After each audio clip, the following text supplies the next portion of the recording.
আলাইকুম শখ ভাই, কেমন আছেন? ওয়ালাইকুম আসসালাম। আসসালামু আলাইকুম। ওয়ালাইকুম আসসালাম। কেমন আছেন আপনি? জি আলহামদুলিল্লাহ ভালো আছি। গাইস, কথা বলতেছি একজন চেনা মুখের সাথে, অর্থাৎ শখ ভাই। শখ ভাইকে আপনারা সবাই চেনেন মোটামুটি, যারা ওভারের বিভিন্ন বিষয় নিয়ে আমার ব্লগ দেখেন তারা শখ ভাইকে মোটামুটি সবাই চিনেন। শখ ভাই সবসময় ওভার বিষয়ে বিভিন্ন আপডেট দিয়ে থাকে আমার সাথে। তো আজকে আমরা শখ ভাইয়ের কাছে এসেছি ওভার সংক্রান্ত বিশেষ কিছু বিষয় জানতে। তো শখ ভাই, আজকে ওভার নিয়ে কি আপডেট দিবেন আপনি? আচ্ছা, ওভার নিয়ে অনেক কিছু আপডেট দেওয়ার আছে। জি। প্রথম কথা হচ্ছে এনলেসমেন্টের যে আপডেট। হ্যাঁ, ঠিক আছে। গত বছর তো আমার দোকান ছিল অন্য একটা প্লেসে, সেটা আপনারা যারা যারা আসছেন তারা অবশ্যই জানেন যে আমার লোকেশন, আগের লোকেশনটা কোথায়।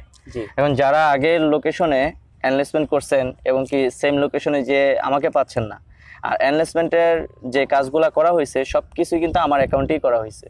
সো আপনারা যারা এনলেসমেন্ট রিনিউ করতে চান, ঠিক আছে, আমার কিন্তু নতুন আরেকটা দোকান নেওয়া হয়েছে, ওইখানে আইসা পড়বেন আর এনলেসমেন্টটা আপনার রিনিউ করে দেওয়া হবে। ঠিক আছে। আর এনলেসমেন্ট ছাড়া আপনি কোনোভাবেই রাইড শেয়ারিং করতে যাবেন না, কারণ এনলেসমেন্ট ছাড়া সার্জেন আপনাকে যদি দেখে যে আপনার রাইড শেয়ারিং সার্টিফিকেট নাই, সেক্ষেত্রে কিন্তু আপনাকে কেস দেওয়ার একটা সম্ভাবনা বেশি থাকে। আচ্ছা, এনলিস্টমেন্ট ছাড়া কি রেজিস্ট্রেশন করা যাচ্ছে উপরে? এনলিস্টমেন্ট ছাড়া আসলে ওভার রেজিস্ট্রেশন করা যায়, কিন্তু সেক্ষেত্রে আপনার যে প্রবলেমটা হবে 14 দিনের মধ্যে আপনার অ্যাকাউন্টটা বন্ধ হওয়ার সম্ভাবনা বেশি থাকে। আচ্ছা। বিকজ আপনার এনলিস্টমেন্টটা সার্ভারে দিতে হয় আমাদের। আচ্ছা। এই সার্ভারে যদি না দেই, সেক্ষেত্রে ওভার থেকে আপনার 14 দিনের মাথায় আপনার অ্যাকাউন্ট বন্ধ করে দিবে। আচ্ছা, সবচেয়ে বেশি যে কমেন্টগুলি আসে আমার ভিডিওতে, সেটা হচ্ছে যে ড্রাইভিং লাইসেন্স নাই, রেনু পেপার আছে, অর্থাৎ ড্রাইভিং কেউ রেনু করতে দিছে, কারো হয়ে গেছে বাট লাইসেন্স পাচ্ছে না, পেপারসটা আছে, তারা কি করতে পারবে? অবশ্যই করতে পারবে। যাদের বিশেষ করে এই জিনিসটা খুবই ইম্পর্টেন্ট একটা কথা লাইসেন্সের ক্ষেত্রে। লাইসেন্স হচ্ছে অনেকে গাড়ির যারা রেজিস্ট্রেশন করতে চায়, ভালো করে শুনবেন, যারা গাড়ির রেজিস্ট্রেশন করতে চান তাদের কিন্তু আপনার যে ডেলিভারি স্লিপ থাকে, লাইসেন্স করতেছেন, ফিঙ্গার দিছেন, ফিঙ্গার দেওয়ার পর যে ডেলিভারি স্লিপটা আছে, সেই ডেলিভারি স্লিপটা যখন আপনি পাবেন তখনই আপনি আমাদেরকে কল দিতে পারেন। ঠিক আছে। আর যদি আপনি মনে করেন যে রিটেনের পরীক্ষা দিচ্ছেন, আপনার কাছে ডেলিভারি স্লিপ আছে, তারপরও হবে না, আপনার কাছে রানার স্লিপ আছে, মেয়াদ আছে, তারপরও হবে না। এটা হচ্ছে শুধুমাত্র গাড়ির ক্ষেত্রে। আর বাইকের ক্ষেত্রে যেটা হচ্ছে, সেটা আপনার যদি রানার স্লিপ থাকে, সেটা দিয়ে আপনি ওভার রেজিস্ট্রেশন করতে পারবেন। সেক্ষেত্রে আপনার যদি ডেলিভারি স্লিপ না পান, তাহলে মানে আপনার বাইকের ক্ষেত্রে যেটা বলতেছি, ডেলিভারি স্লিপ যদি আপনি না পান, তাহলে আপনি যখন রাইড শেয়ারিং করবেন, পুলিশ বা সার্জেন যদি যাই বলেন, যদি ধরে দেখে যে আপনার ড্রাইভিং লাইসেন্সের জন্য কোনো কিছু অ্যাপ্লাই করা নাই, একমাত্র রানার স্লিপটা আছে, তাহলে কিন্তু কেস টেস্ট যদি দেয়, সেই ক্ষেত্রে আপনার এটা দায়ভার, এটা ওভারও নিবে না বা আমিও নিব। রেজিস্ট্রেশন করা যাবে এবং কি অ্যাকাউন্টও অ্যাক্টিভেটেড হবে। এটা শুধুমাত্র বাইকের ক্ষেত্রে। অনেক ড্রাইভার ভাইয়ারা জানে, বা ভাইয়ারা বা বন্ধুরা যাই বলেন, তারা কিন্তু অনেক কিছুই ওভারের অ্যাপস সম্পর্কে জানে না। ঠিক আছে। আমি আপনাকে টাকা দিই, যারা নতুন যারা পুরাতন তাদেরকেও বলতেছি, দুজনকেই বলতেছি। কিছুদিন আগে যেমন ধরেন একটা ঘটনা, আমার অফিসের একজন নতুন ড্রাইভার নিয়োগ করা হয়েছিল ওভারের গাড়ি ড্রাইভ করার জন্য। তো ওই বেচারা মোটামুটি 2 দিন ড্রাইভ করছে, খুব কষ্ট করে। সে প্রথম দিন 1200-1300 টাকা সে পকেট থেকে লস দিছে, কারণ কাস্টমার ড্রপ করার পর সে টিপ কমপ্লিট করেনি। ওইভাবে চলছে বেশ কিছুক্ষণ। তো মোটামুটি এইভাবে 2-3টা টিপ সে নষ্ট করে ফেলছে। আমি বলতে পারি সেখানে তার ট্রেনিং এর একটা ঘাটতি ছিল। যেখান থেকে করছে, ট্রেনিং এর একটা ঘাটতি আছে। যেখানে আপনি মনে রাখবেন, যারা নতুন ওভারের অ্যাকাউন্ট খোলার জন্য আগ্রহী, ঠিক আছে, তারা কোথা থেকে খুলতেছেন আর সে আপনাকে কি ব্রিফ করতেছে, কি ট্রেনিং দিতেছে, সেটা কিন্তু মেইন পয়েন্ট। আর আপনি যে ভাড়া, মানে আপনি যে রাইড শেয়ারিং করছেন, রাইড শেয়ারিং করার পর আপনাকে যাত্রী ভাড়া দেয় নাই, 10-20 টাকার জন্য আপনাকে সে কম দিছে, 100 টাকা কম দিছে, সেক্ষেত্রে তার সাথে তো মারামারিও করতে পারবেন না বা ঝগড়াও করতে পারবেন না। কিন্তু একটা অপশন আছে, সেই অপশনটা আপনার ড্রাইভার অ্যাপের মধ্যেই, যদি যাত্রী আপনাকে কম ভাড়া দেয়, আপনি যাত্রীর নামে কিন্তু একটা রিপোর্ট দিতে পারবেন। ঠিক আছে। সেই যাত্রী যতদিন পর্যন্ত আপনার টাকাটা পরিশোধ না করবে বিকাশের মাধ্যমে, ততদিন পর্যন্ত সেই যাত্রী কখনো ওভার চালাইতে পারবে না। অপশন ওয়াইজ আপনি কাজ করবেন, দেখবেন সিস্টেমেই আপনার টাকা আপনার কাছে চলে আসবে। বাট এটা তো সবাই জানে না। এটা দেখা গেছে শতকরা 10 জন ড্রাইভার এই বিষয়গুলো বুঝে, কিভাবে কমপ্লেইন করতে হবে, কিভাবে প্রসেসটা করতে হবে। ওই যে আমি বললাম এখানে ট্রেনিং এর ঘাটতি আছে। তো যার কারণে আমাদের ওই ড্রাইভারটা 2 দিন গাড়ি ড্রাইভ করার পর গাড়িটা জমা দিয়ে সে চলে গেছে। ঠিক আছে।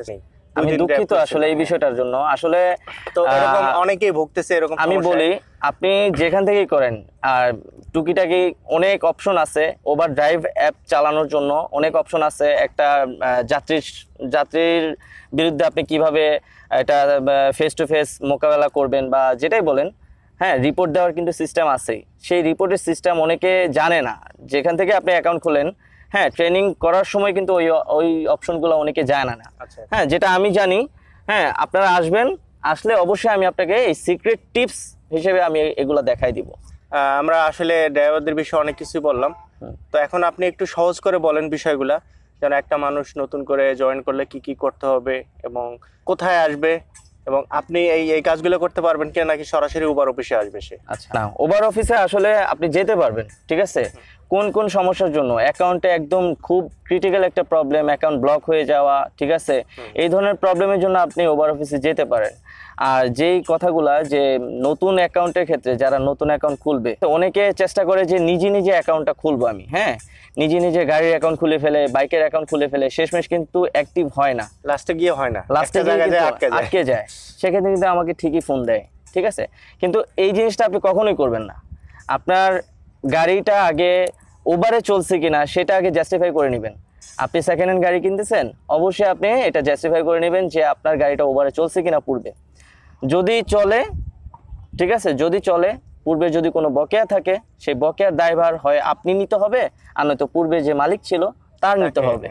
হ্যাঁ, তো আপনি ওভারের বকেয়া টাকাটা আগে পেমেন্ট ক্লিয়ার করতে হবে। আপনার গাড়ি সেকেন্ড হ্যান্ড কেনার আগে অবশ্যই জানতে হবে যে গাড়িটা ওভারে চলছে কিনা, আর বকেয়া থাকলে অবশ্যই এটা পরিশোধ করতে হবে।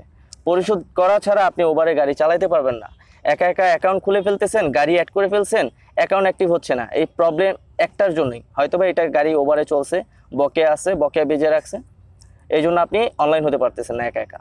আচ্ছা, আর তো মোট কথা সোহাগ ভাই, ওভার সংক্রান্ত যে কোনো সমস্যায় যদি আপনার কাছে কেউ ফোন করে, আপনি অবশ্যই চেষ্টা করবেন সলভ করার। হ্যাঁ, আমি এই কথাটা বলি, আরেকটু কথা, যেটা হচ্ছে অনেকে আসলে ফোন দেয়, আমাকে ফোন দেন ভাইয়া, আলহামদুলিল্লাহ আপনাদের অনেক রেসপন্স পাই আমি। হ্যাঁ, একমাত্র শরীফ ভাইয়ের কারণে কিন্তু রেসপন্সগুলো পাই। শরীফ ভাই না থাকলে হয়তো আপনাদেরকেও পাইতাম না, বা আপনারাও আমাকে পাইতেন না। এখন ফোনের ক্ষেত্রে যেটা হচ্ছে, সেটা হচ্ছে আপনারা প্লিজ আমাকে ফোন দিলে সকাল 10টার পরে কল দিবেন, ঠিক 6টা পর্যন্ত, সন্ধ্যা 6টা পর্যন্ত। হ্যাঁ, এরপরে আর কোনো কল দিয়েন না প্লিজ। হ্যাঁ, কারণ অফিসের কার্যক্রম 6টা পর্যন্তই থাকে, 6টার পরে কিন্তু আর কোনো কাজ করি না আমরা। হ্যাঁ, বেসিক্যালি এটা আসলে ওভার অফিস বন্ধ হওয়ার পরে আপনারা করতে পারবেন। এটা ওভার অফিসের জন্য না, এটা একমাত্র আমার টাইম। হ্যাঁ, আপনি আমাকে কল দিলে 6টার আগে কল দিতে হবে, ঠিক আছে। 6টার পরে আমরা এমনি বেসিক্যালি 8টা পর্যন্ত এমনি ওভারের সব কাজ করে থাকি, ঠিক আছে। কিন্তু আপনি যদি যে কোনো ইনফরমেশন হোক, যে কোনো টাইপের তথ্য হোক, আপনি আমাকে ফোন দিবেন সকাল 10টা থেকে 6টা পর্যন্ত। 6টার মধ্যে আপনি আমাকে কল দিবেন। আচ্ছা, যদি না হয় পরের দিন দিবে, সমস্যা নেই। হ্যাঁ, যদি আপনি টাইমে না মিলে তাহলে পরের দিন দিন। আর যদি আমি ফোন কেটে দেই তাহলে আর একটু 5 মিনিট 10 মিনিট একটু ওয়েট করেন, কারণ আমার কিন্তু ফোনেও অনেক সময় কাজ করা লাগে, ইম্পর্টেন্ট, ঠিক আছে। আপনি ফোনের কারণে হয়তো আমার একটা প্রবলেম হয়ে যেতে পারে। আচ্ছা, যাই হোক, ঠিক আছে। তো সোহাগ ভাই, তাহলে আপনার লোকেশনটাতে আমরা চলে যাই, গিয়ে আপনার লোকেশনটা দেখাই সবাইকে। আর সোহাগ ভাই নাম্বার সবকিছু ভিডিও ডেসক্রিপশনে দেওয়া আছে, আপনারা সেখান থেকে নিয়ে সোহাগ ভাইকে ফোন করতে পারবেন সরাসরি। তো চলুন আমরা চলে যাই সোহাগ ভাইয়ের লোকেশনে, সোহাগ ভাইয়ের ওভার রিটেলার সার্ভিসে আমরা চলে যাই। সেখান থেকে গিয়ে দেখি সোহাগ ভাই যে জায়গাটা বসে আর কি, সেই জায়গাটা আমরা গিয়ে দেখি। আর যারা এই ভিডিওটা দেখতেছেন, যদি ভিডিওটা ভালো লাগে অবশ্যই একটা লাইক দেবেন। আর যদি আমার চ্যানেলে নতুন হয়ে থাকেন, আগে থেকে সাবস্ক্রাইব না করে থাকেন, যদি আমার ভিডিও ভালো লাগে তাহলে অবশ্যই চ্যানেলটা সাবস্ক্রাইব করে রাখবেন। তো গাইজ, আমরা চলে আসলাম সোহাগ ভাইয়ের ওভার রিটেলার সার্ভিস পয়েন্টে। আমরা সোজা দেখতেছি দুইটা গাছ দেখা যাচ্ছে, অর্থাৎ কদম গাছ। এই কদম গাছের নিচেই হচ্ছে সোহাগ ভাইয়ের সার্ভিস পয়েন্ট। এটা হচ্ছে সোহাগ ভাইয়ের ওভার সার্ভিস পয়েন্ট। তো আমরা দেখলাম এখানে আছে রবীন্দ্র সৃজনকলা বিশ্ববিদ্যালয়। সো এটার অপোজিট সাইডেই হচ্ছে সোহাগ ভাইয়ের ওভার রিটেলার সার্ভিস পয়েন্ট, ঠিক আছে, জাস্ট অপোজিট সাইডে। তো আমরা ভিতরে চলে যাই, সোহাগ ভাইয়ের রিটেলার সার্ভিস পয়েন্টের ভিতরে চলে যাই। ওইখানে গিয়ে আমরা সোহাগ ভাইয়ের সাথে আর কিছু কথা বলি। তো গাইজ, চলে আসলাম আমরা সোহাগ ভাই রিটেলার পয়েন্টে। এটা হচ্ছে সোহাগ ভাই রিটেলার পয়েন্ট। আর সোহাগ ভাই রিটেলার পয়েন্ট থেকে মানে খুবই ইজি একটা লোকেশন। ইজি লোকেশন বলতে এদিক দিয়ে আছে রবীন্দ্র সৃজনকলা বিশ্ববিদ্যালয়, এদিক দিয়ে আছে সিটি রেস্টুরেন্ট, আর এখানে আমরা দেখতেছি ট্রাফিক বুথ। তো এটা হচ্ছে নাম কি জায়গাটার? এটার নাম হচ্ছে কদম চত্বর। কদম চত্বর কইলে কেউ চিনে না, ময়লার মোড় হ্যাঁ, কইলে আসলে সবাই হ্যাঁ। চেনে। ময়লার মোড় বললে কিন্তু সবাই চিনে যে ময়লার মোড় এই জায়গাটার নাম। হ্যাঁ, তো কিন্তু কোনো এক সময় আসলে তো ময়লাটার ফেলছিল। ময়লার মোড় এটা কিন্তু একদম খারাপ শোনা যায়, কিন্তু আসলে মূলত ময়লার মোড় বললেই কিন্তু সবাই চিনবে। আর এখান থেকে ওভার অফিস একটু সামনে গেলে ওভার অফিসটা। হ্যাঁ হ্যাঁ হ্যাঁ। তো যাই হোক, সোহাগ ভাইয়ের আগে রিটেলার পয়েন্ট থেকে এইখানটা বেস্ট, তাই না সোহাগ ভাই? হ্যাঁ হ্যাঁ, এটা এই জায়গাটা হচ্ছে, best, সবাই মানে এখানে সব লোকেশনটা অনেক ভালো, ঠিক আছে, খুব ইজিলি সবাই খুবই চিনতে পারে। ইজিলি সবাই চিনতে পারবে। একদম হাউস বিল্ডিং থেকে জমজম টাওয়ারের পরেই কিন্তু আমারটা। আচ্ছা আচ্ছা, হ্যাঁ, এখানে পরের চৌরাস্তাটা। পরে হচ্ছে আমাদের এই এই ময়লার মোড়, চৌরাস্তাটাই। পুলিশ বক্স অথবা কদম চত্বর। কদম চত্বর হচ্ছে মেইন, মানে নতুন নাম দেওয়া হয়েছে এই জায়গাটা। আগে তো ছিলেন আপনি একটু ওভার অফিস থেকে পিছনে। ওইটা পিছনে, এবং কি লোকেশনটা খুবই খারাপ ছিল, Critical ঠিক location আছে। ছিল। আসলে অনেক জায়গায় হয়তো বা আমাকে দেখছেন, অনেকটা দোকানে দেখছেন, ঠিক আছে, দোকানগুলো আমারই ছিল, কিন্তু আসলে সিস্টেমেটিক আসলে তেমন একটা সুবিধা হয় না, এই জন্য চেঞ্জ করা। এই জায়গাটা আসলে আমার কাছে খুব ভালো লেগেছে যে এমন ইজি একটা লোকেশন, সবাই আপনারা চিনতে পারবেন। তো ওভারের নতুন কোনো আপডেট আছে আপনার কাছে? জি, অবশ্যই নতুন আপডেট আচ্ছা। আছে, যেটা হচ্ছে এখন বর্তমানে রেফারেল বোনাস চলতেছে। রেফারেল করলেই 2000 টাকার একটা বোনাস আছে। আচ্ছা, আর যদি নতুন কেউ অ্যাকাউন্ট খুলে তারও বোনাস আছে। তো আসবেন, আসলে আমি A to Z আপনাকে বোনাসের ব্যাপারে বলে দিব, রাইড শেয়ারিং সার্টিফিকেটের ব্যাপারে আমরা সহযোগিতা করব, ঠিক আছে।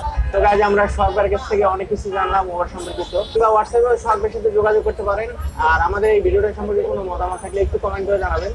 আর আমার ভিডিওটা ভালো থাকলে একটা লাইক দেবেন। ভালো থাকবেন সবাই, বাংলা টেকনিক্স ভালো থাকবেন। দর্শককে সাবস্ক্রাইব, বাই বাই, টাটা, কথা হবে, দেখা হবে পরবর্তী নতুন কোনো ভিডিওতে। সে পর্যন্ত ভালো থাকবেন।